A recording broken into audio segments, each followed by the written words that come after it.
Next topic आपका miners and cofactors.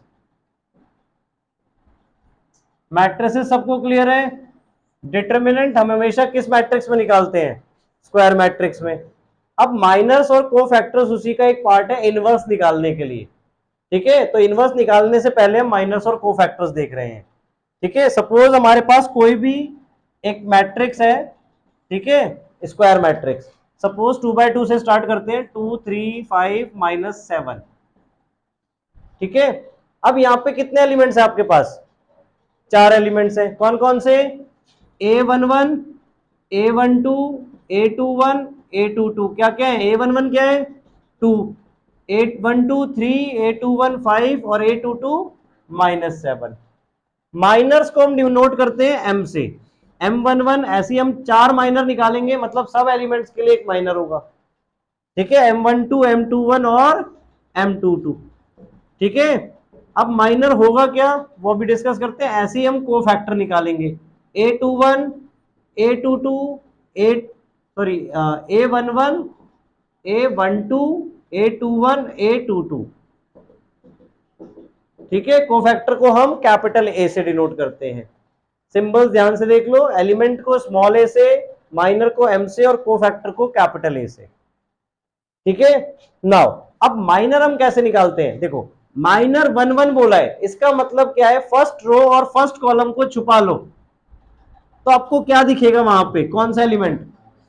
तो वो माइनर 1 1 हो गया। आया समझ में?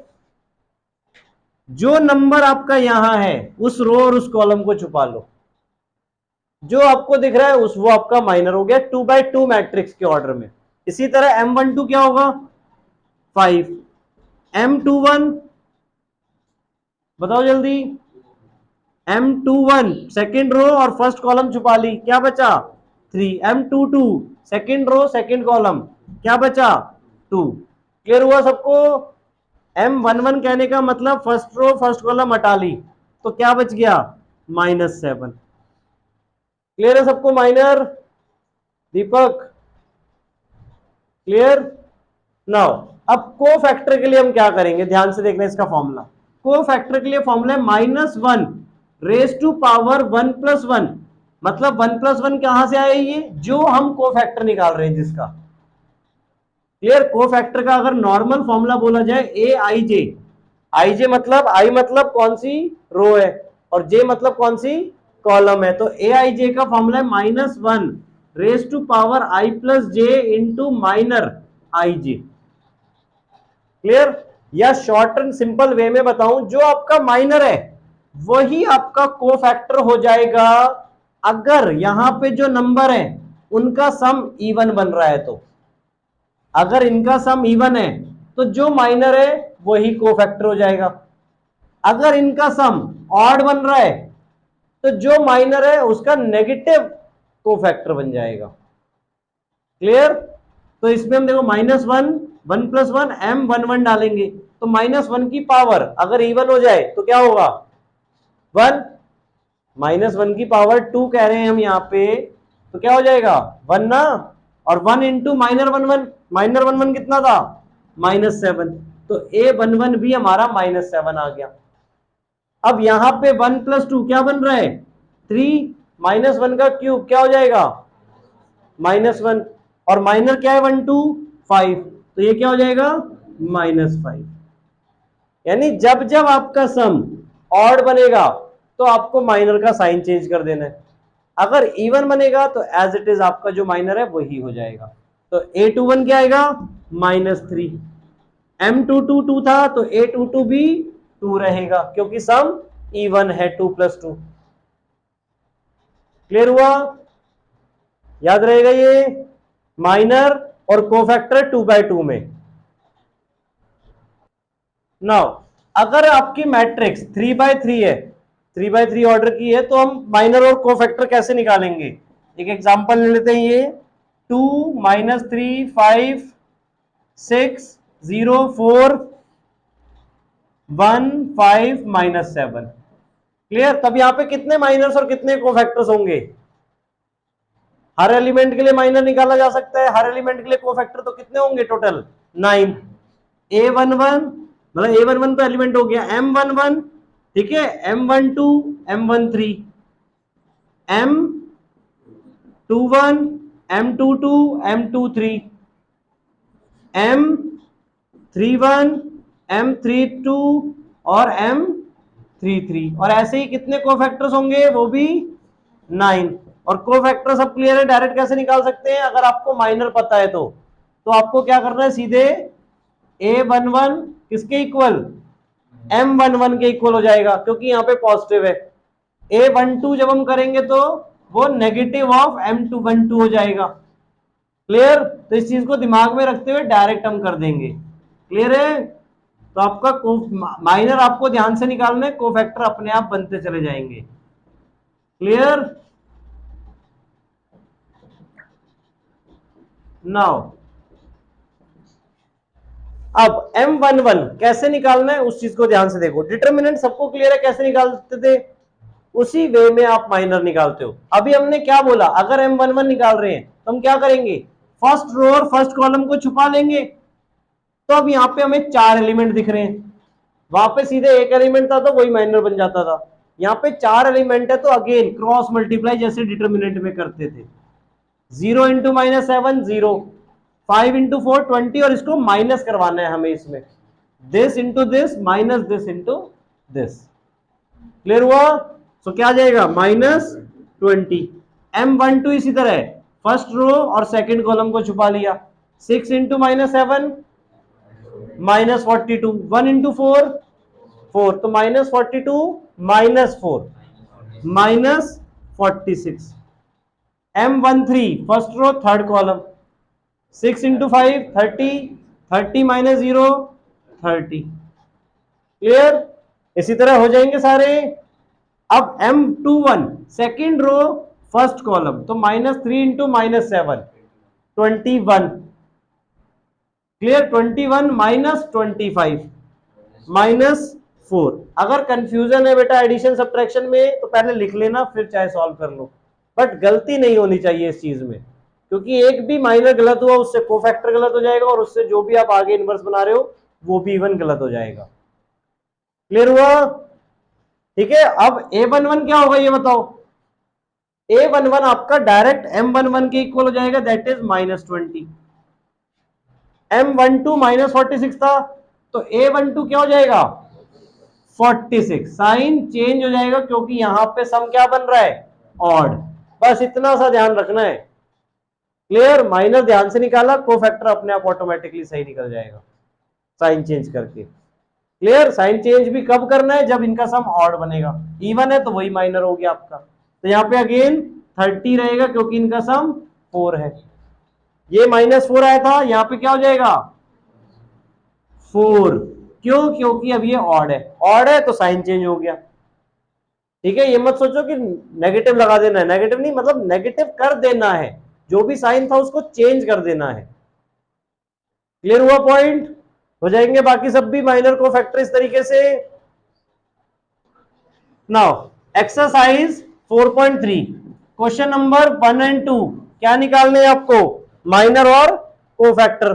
तो हो जाएंगे, फर्स्ट क्वेश्चन में 2x2 मैट्रिक्स गिवन है और सेकंड क्वेश्चन में 3x3 मैट्रिक्स गिवन है, तो दोनों के बता दिए माइनर और कोफैक्टर कैसे निकालने हैं। क्लियर, नाउ थर्ड क्वेश्चन, अब माइनर कोफैक्टर्स की हेल्प से हम डिटरमिनेंट कैसे निकाल सकते हैं। अब इन्होंने हमें बोला using cofactors of elements of second row. Clear, तो और हमें डिटरमिनेंट निकालना है। क्लियर, 5 3 8 2 0 1 और 1 2 3 ये आपकी मैट्रिक्स है। क्लियर, अब इसका डिटरमिनेंट हमें निकालना है सेकंड रो के कोफैक्टर्स को यूज करके। तो सेकंड रो के कोफैक्टर क्या होंगे, A21 A22 A23। ठीक है, तो पहले तो हम कोफैक्टर निकाल लेते हैं। अब सपोज किसी क्वेश्चन में हमें डायरेक्ट कोफैक्टर निकालने हैं तो वो कैसे निकालें। अभी हमने माइनर्स के थ्रू सीखा है कि पहले माइनर निकालेंगे फिर साइन चेंज करेंगे। अगर कहीं पर आपको डायरेक्ट कोफैक्टर पूछ लिया है तो आपको माइंड में निकालना माइनर ही है, और अकॉर्डिंग टू देयर नंबर्स अगर ऑड है तो साइन चेंज कर देना है, अगर इवन है तो जो माइनर है वही कोफैक्टर है। क्लियर, आपको अगर कोफैक्टर निकालने के लिए बोला जा रहा है तो माइंड में माइनर ही निकालना है। अगर किसी इवन का कर रहे हो तो क्या होगा, माइनर ही कोफैक्टर बन जाएगा। ऑड का कर रहे हो तो साइन चेंज हो जाएगा। इवन और ऑड क्लियर है ना, इन दोनों का सम करना है। 21 या वो नहीं देखना, ठीक है, कि इवन है ऑड है। 2+1 देखना है, ऑड है तो साइन चेंज, 2+2 है तो सेम रहेगा। क्लियर। तो A21 क्या निकलेगा, अब सेकेंड रो फर्स्ट कॉलम छुपा दी, क्या बचा 3 3 9, 9 माइनस 16 क्या आया -7, और साइन चेंज करना है तो A21 हमारा आ गया 7। और कुछ नहीं दिखाना, डायरेक्ट को फैक्टर लिखने हैं आपको, बस माइंड में कैलकुलेशन गलत नहीं होनी चाहिए। A22 दिस हटा दिया, 5 3 15 -8 7, साइन चेंज नहीं होना है, साइन चेंज नहीं होगा क्योंकि इवन बन रहा है। थर्ड पार्ट A23 ये तो 5 2 10, 10 -3 7, साइन चेंज होगा क्योंकि ऑड बन रहा है, सो -7। यहां तक क्लियर हुआ। अब क्वेश्चन क्या था, हमें कोफैक्टर्स को यूज करके डेल्टा निकालना है, यानी डिटर्मिनेंट निकालना है। तो डिटर्मिनेंट कैसे निकालेंगे, ध्यान से देखो। अगर हम किसी रो के एलिमेंट्स को उसी के कोफैक्टर से मल्टीप्लाई कर देते हैं तो आपका डिटर्मिनेंट निकल जाता है। मतलब आपको अगर सेकंड रो के कोफैक्टर से डिटर्मिनेंट निकालना है तो इनको उन्हीं के एलिमेंट से मल्टीप्लाई कर देंगे। A21 into A21 plus A22 into A22 plus A23 into A23, ये हो जाएगा। क्लियर। यानी किसी भी रो के कोफैक्टर को अगर उन्हीं एलिमेंट से हमने मल्टीप्लाई कर दिया तो आपका डिटर्मिनेंट आ जाएगा। ठीक है। सो A21 क्या था 2, तो 2 इंटू 7, A21 कैपिटल आपका कोफैक्टर 7 था। A22 क्या है 0, A22 कैपिटल वाला क्या है 7, प्लस A23 1 और A23 -7। सो क्या आ गया 14, ये 0 हो गया और ये -7, सो आंसर इज 7। 14 -7 7, तो डिटर्मिनेंट आ गया आपका 7।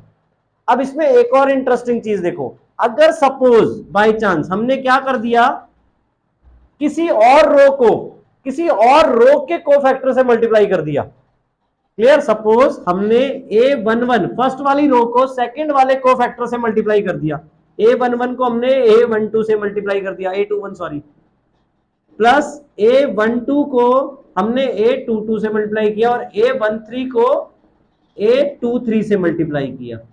फर्स्ट रो के एलिमेंट को सेकंड रो के कोफैक्टर से मल्टीप्लाई किया तो क्या फॉर्म होगा बताओ। अब यहां पे आपका A11 क्या है 5, A21 7 प्लस A12 3 और A22 7 प्लस A13 8 और A23 -7। अब इनका मल्टीप्लीकेशन देखो, 5 3 35, 3 7 8 इंटू 7 तो -56। अब इन दोनों का सम 56 है, 56 -56, यानी अगर हमने किसी और रो को किसी और के कोफैक्टर से मल्टीप्लाई कर दिया तो 0 कंफर्म्ड है आएगा। आइए चीज समझ में, दोनों चीज, अगर हमने सेम रो के एलिमेंट्स को सेम कोफैक्टर से मल्टीप्लाई करवाया तो डिटर्मिनेंट बन गया पूरा। Same is applicable for column, अगर कॉलम के कोफैक्टर्स को कॉलम से मल्टीप्लाई किया तो आपका डिटर्मिनेंट आ जाएगा सेम वाले से, बट दूसरी कॉलम से कर दिया तो इक्वल्स टू 0 आ जाएगा। क्लियर हुआ। ये दोनों टाइप के क्वेश्चन आपसे पूछे जा सकते हैं। इवन फिफ्थ क्वेश्चन में, फिफ्थ पार्ट में यही बोला हुआ है आपसे, देखो कि चेक करने के लिए कि किसमें आपका डेल्टा बन पाएगा। क्लियर। नाउ फोर्थ क्वेश्चन में क्या गिवन है आपको, 1 1 1 एक्स वाई जेड और Y Z, then Z X और एक्स वाई। अब इसमें हमें बोले थर्ड कॉलम का कोफैक्टर निकालने हैं और उससे आपको डिटर्मिनेंट सॉल्व करना है। ठीक है। तो थर्ड कॉलम के कोफैक्टर क्या क्या होंगे, A13 A23 और A33, तो ये कोफैक्टर में निकालने। अब A13 क्या होगा, फर्स्ट रो थर्ड कॉलम, ये 4 बच गए आपके, तो Z माइनस वाई। A23 क्या होगा, second row third column z minus x, bracket में रख लिया इसे हमने चाहे। Now a33 third row third column y minus x, यहां तक क्लियर हो गया। अब हमें डेल्टा निकालना है तो हमें क्या करना पड़ेगा, इन्हीं को इनकी कॉलम से मल्टीप्लाई करना है, एलिमेंट से a13 से मल्टीप्लाई होगा, प्लस a23 से मल्टीप्लाई होगा, प्लस a33 से मल्टीप्लाई होगा। क्लियर यहां तक? हाँ, a23 हमारा क्या होगा cofactor, minus z minus x, इस तरीके से minus of z minus x, क्योंकि हमें 23 में साइन चेंज करना है। ठीक है, नाउ अब डेल्टा इक्वल्स टू a13 हमारा yz into z minus y, plus a23 हमारा zx, और मल्टीप्लाई माइनस, तो माइनस हमारा हम यहां पे कर देते हैं into z minus x, plus a33 xy और a33 capital y minus x। अब ब्रैकेट ओपन किया तो y z square minus y square z minus z square x plus z x square plus x y square minus x square y. अब यहाँ पे even आप ध्यान से देखो तो अब जो z जहां पे दिख रहा है उनमें भी आप कॉमन ले सकते हो, कि z हमने कॉमन ले लिया, क्लियर, इन दोनों में, तो ब्रैकेट में क्या बचेगा, x square minus y square. ठीक है, इन इसमें और फर्दर इस वाले में हमने ले लिए, या फिर इसको इसके साथ ही कर ले, जेड स्क्वायर कॉमन ले लिया हमने इसमें, प्लस जेड स्क्वायर, तो ब्रैकेट में क्या बचा, वाई माइनस एक्स, और लास्ट टू में एज इट इज कर दिया वही ऊपर वाला formula, x y minus x हो गया यहाँ पे। क्लियर, तो वाई माइनस एक्स यहाँ पे भी बन रहा है, यहाँ पर भी बन रहा है, यहाँ पे हमें x square minus y square को किस में तोड़ सकते हैं, x plus y x minus y में। Clear, plus z square y minus x plus x y minus x. अब इसमें से अगर हम y माइनस एक्स कॉमन ले रहे हैं तो साइन चेंज हो जाएगा इसका। क्लियर, अब y माइनस एक्स हमने पूरे में से कॉमन ले लिया तो क्या बचेगा ब्रैकेट में, माइनस जेड ब्रैकेट में एक्स प्लस वाई, आगे प्लस जेड स्क्वायर और प्लस एक्स वाई। ठीक है, नाउ ब्रैकेट ओपन कर दिया तो क्या हो जाएगा, minus x z minus y z plus z square plus x y. ठीक है, अब इसको रीअरेंज किया और फिर कॉमन लिया तो कैसे करेंगे, क्या बन जाएगा, y माइनस एक्स तो बाहर एस्टिस है, इसको रीअरेंज कैसे किया, एक्स वाई को हमने आगे ले आए, x y minus x z minus y z को पीछे कर दिया, z square minus y z. Clear है ये पॉइंट?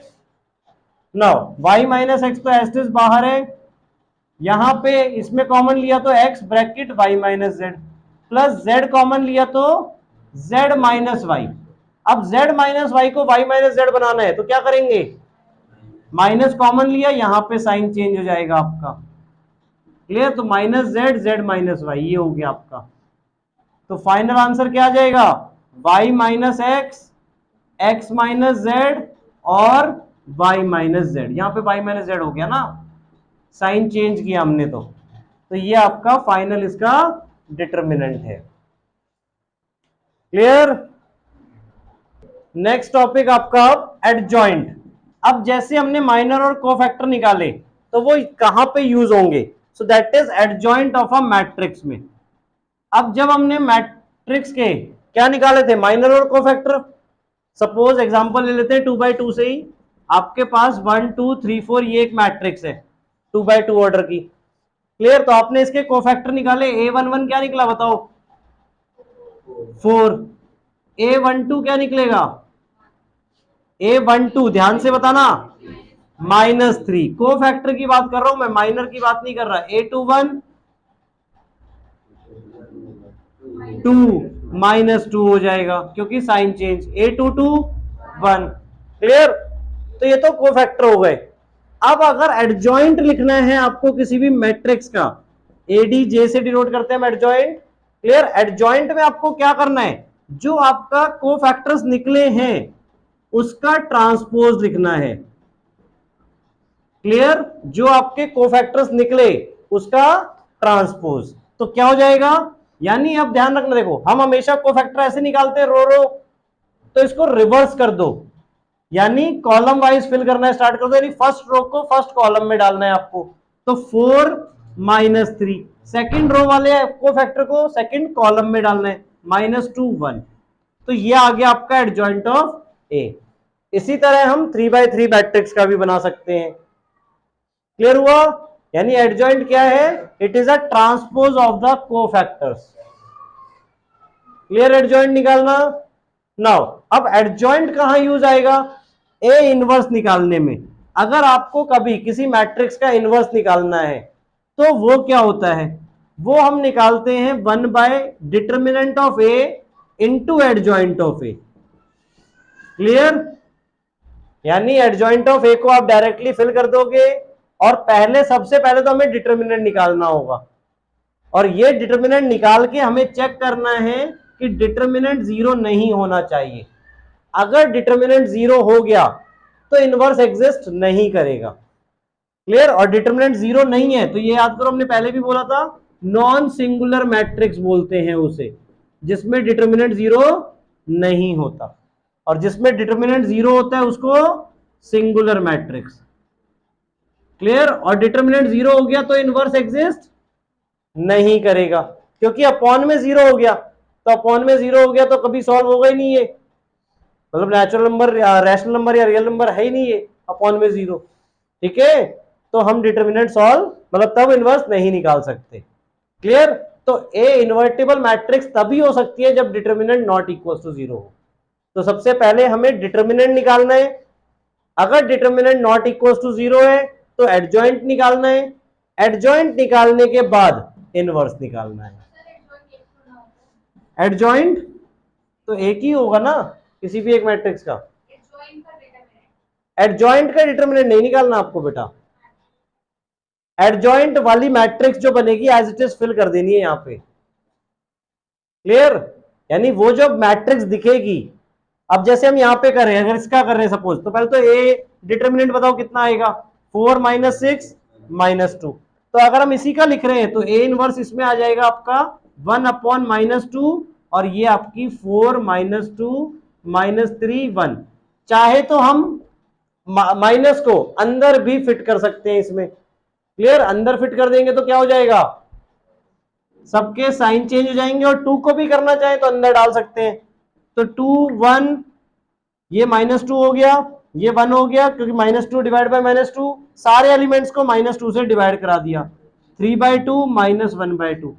तो ये आ गया आपका इसका ए इनवर्स, इस मैट्रिक्स का इनवर्स आ गया। अब इसको अगर आप मल्टीप्लाई कराओगे, इनवर्स का मतलब पता है ना, ए इंटू ए इनवर्स अगर हम कराएंगे तो आई बन जाता है।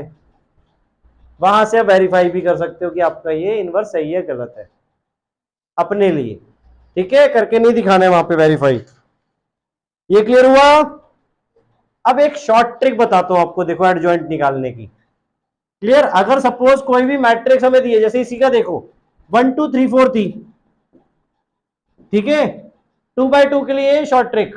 अब इसका अगर हमें एडजॉइंट निकालना है तो हम क्या करें, इन दोनों एलिमेंट को इंटरचेंज कर दें, इन दोनों एलिमेंट को इंटरचेंज कर दें, और इन दोनों एलिमेंट के साइन चेंज कर दें, इनको इंटरचेंज, इनके साइन चेंज, पोजीशन चेंज नहीं। तो क्या बना देखो, 4 1, इंटरचेंज कर दी पोजीशन, और इनके साइन चेंज -2 -3। अब ध्यान से देखो, यही था। क्लियर? तो 2/2 में अगर आपको फास्ट करना है तो आप ऐसे भी एडजॉइंट लिख सकते हो अपने आप ही, 2/2 में ओनली। ठीक है? मतलब एमसीक्यू वगैरह में अगर कभी आपका आ गया तो आप इस वे में एडजॉइंट लिख सकते हो, अपना चेक कर सकते हो। क्लियर? और इससे अगर ए इनवर्स निकालने के लिए आ गया तो वो भी आपका फिर एडजॉइंट तो मिल ही गया, आपको ए इनवर्स निकाल सकते हो।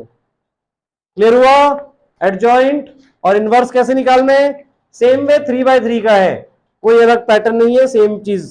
क्लियर? तो एक्सरसाइज 4.4 में क्वेश्चन कौन कौन से हो जाएंगे, 1 2 3 4। 3 4 में वेरीफाई करना है आपको। ठीक है? A into adjoint A, A into adjoint A को मल्टीप्लाई करोगे तो डिटर्मिनेंट इंटू आई के बराबर आ जाएगा। और इनवर्स फाइंड करने वाले तो क्वेश्चन नंबर 10 तक, 5 to 10 में इनवर्स आपको फाइंड करना है, ये आप इजीली अपने आप कर सकते हो। 11th ऑनवर्ड चलो मैं नेक्स्ट क्लास में डिस्कस करूंगा, ठीक है।